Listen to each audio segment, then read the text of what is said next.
O Brasil enfrentou nos últimos meses um aumento geral dos preços, indicando que a inflação no país está acima das metas fixadas pelo governo.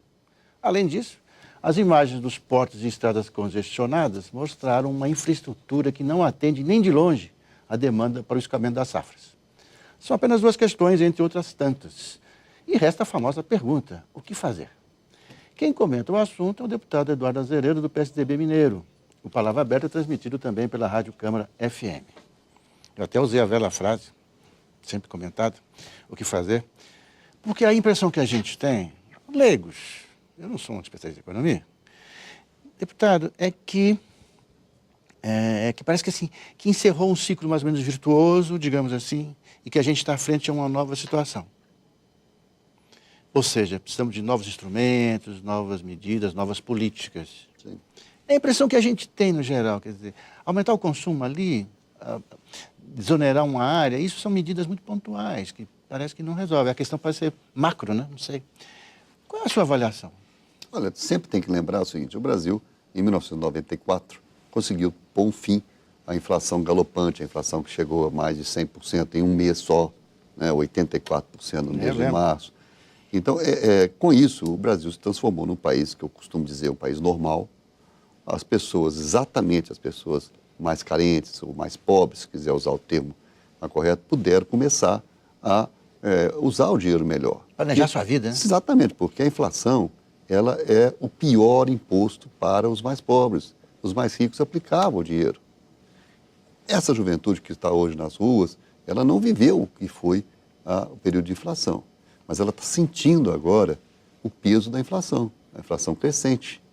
Quer dizer, a inflação começa a falar assim, mas está acabando o meu dinheiro e o mês ainda não terminou, essa coisa toda assim.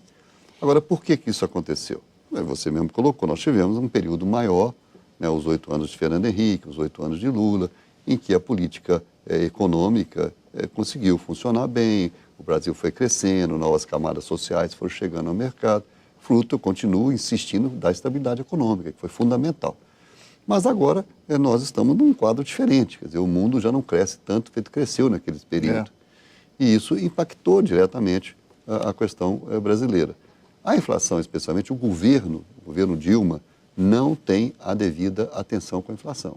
Ele não presta atenção, ele menospreza a inflação. A própria presidente disse isso numa entrevista, né, na Inglaterra, me parece que foi na Europa que ela estava, acho que foi na Inglaterra mesmo, em que ela disse isso aí, não, a inflação não tem tanta importância assim. Mas, deputado, isso é fruto de essa fala dela, é manifestação de uma estratégia ou não?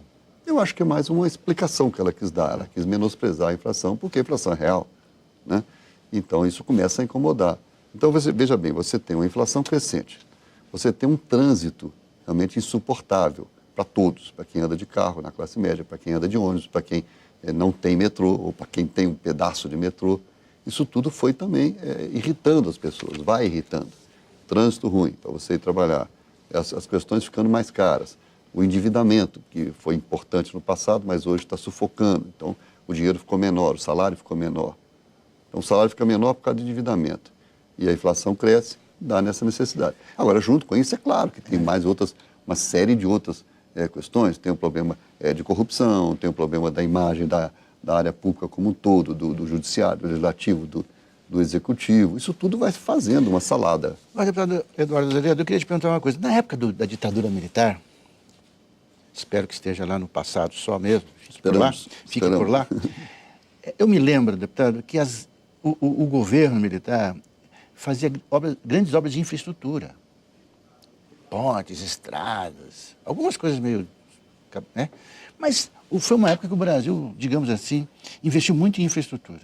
Sim. Hoje em dia a gente fala muito em infraestrutura, todos os dias a gente fala sobre isso. Essas imagens que a gente viu na televisão há 2 meses, o Porto de Santos abarrotado, Paranaguá, as estradas com filas de caminhões, são imagens muito recorrentes e a gente fala muito em infraestrutura e a coisa não anda. O que é isso? Não, é por questão de investimento mesmo? Não, aí é mais uma falha do governo federal, do governo Dilma, que nós temos também chamado a atenção. Quer dizer, o PSDB, nós já vimos alertando, olha, a infraestrutura não está de acordo com a necessidade, seja para o transporte coletivo, seja para o transporte de carga.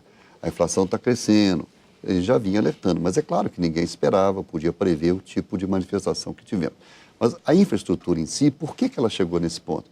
Porque o governo do PT, ele tem uma dúvida ideológica, ele, quando privatiza, privatiza envergonhado. É uma privatização envergonhada que eles fazem. Eles falam concessão. Sim, começa por aí. Não chama de privatização, chama de concessão.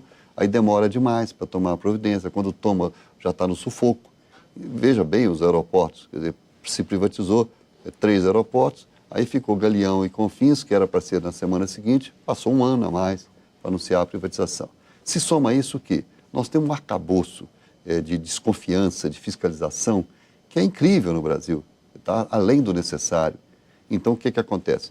Nós, realmente, para poder comprar meia dúzia de lápis, demora muito. Para poder fazer uma obra, demora muito. Para contratar uma pessoa, demora mais ainda. Então, é uma teia. Nós estamos um pouco presos numa teia. Uma teia que foi montada para poder exatamente proteger o dinheiro público, mas, ao mesmo tempo, ela acaba inviabilizando os investimentos. Além disso, tem, então, uma indecisão do governo federal sobre o que fazer. Eu dou o exemplo sempre de uma estrada lá em Minas, que é a estrada que vai para Vitória, Belo Horizonte de Vitória, especialmente para o Vale do Aço, que é chamada de Rodovia da Morte. Ela tem 10 anos que o governo não decide o que fazer com ela. E olha que vocês têm o único trem de passageiros mesmo. Sim, é o estado o trem de Vitória, que é o trem da Vitória Minas, que explorado pela Vale. Exato. Hoje é interessante pegar o trem, se o horário combinar, e para ir para essas cidades todas até Valadares. É muito melhor, muito mais seguro. Agora, seria bom que também tivéssemos trem no Brasil todo. Esse é um plano que agora tem que ser também atacado. Essa proposta nossa de que o governo Dilma desista do trem-bala, pelo menos momentaneamente, e use esse dinheiro, esse crédito para os metrôs, é uma proposta viável. Ou para poder fazer trem de subúrbio, o trem metropolitano. Por que tem que ser trem-bala? Pode ser um trem de velocidade, 200 km por hora, já está bom demais. Não precisa de ser 400 km por hora, que o preço é muito maior.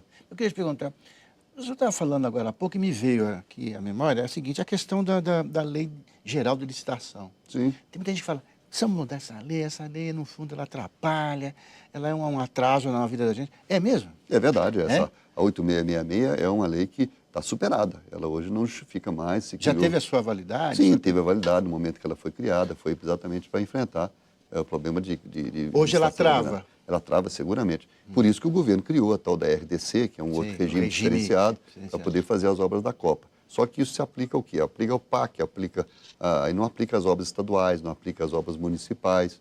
Né? Então, sempre fica essa situação, assim, é um remendo. Tá. Deputado, a gente está indo para a reta final.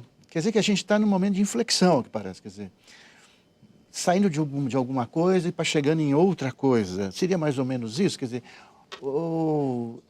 a gente fala assim, por exemplo, não, nós precisamos de mais recursos, mas o Brasil, quando tem mais recursos, também utiliza mal, às vezes. Quer dizer, a gente fica pensando, o que é, então? O que nós precisamos...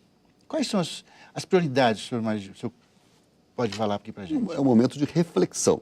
Repensar as coisas. Repensar, de reflexão. E aí precisamos do quê? Precisamos que o Congresso seja mais rápido, precisamos que o Judiciário seja mais rápido, precisamos que o Executivo seja mais rápido, precisamos de ampliar essas parcerias público-privadas, acabar com essas questões aí de desconfiar do lucro, desconfiar da empresa privada. Se não tem dinheiro para fazer tudo, então vamos deixar que a iniciativa privada faça parte dessas obras. Precisamos mexer na lei de licitações. É muita coisa para fazer. A reforma política também é importante, mas tinha que ter sido feita no primeiro ano da presidente Dilma. A campanha para 2014 vai ter que passar por tudo isso. Né? Passa, claro que sim. A campanha dela vai ter que mostrar todos esses caminhos. Né? O caminho realmente de uma gestão mais eficiente. Agora, precisamos de reconhecer que os problemas estão aí, não foram detectados completamente em tempo. Agora, também não se justifica você ter um processo de vandalismo que aí acaba sendo negativo para a população como um todo. A grande maioria protesta ou manifesta de maneira pacífica, mas aqueles que aproveitam o momento acabam atrapalhando uma questão que era válida, ou que é válida. Deputado Eduardo Azeredo, nosso tempo acabou. Sim. A gente volta a esse assunto que é sempre muito interessante. Tá, muito obrigado pela sua vida. Vamos torcer para que as coisas caminhem melhor. Muito obrigado. Obrigado. E obrigado a você que ficou com a gente até agora. Até mais.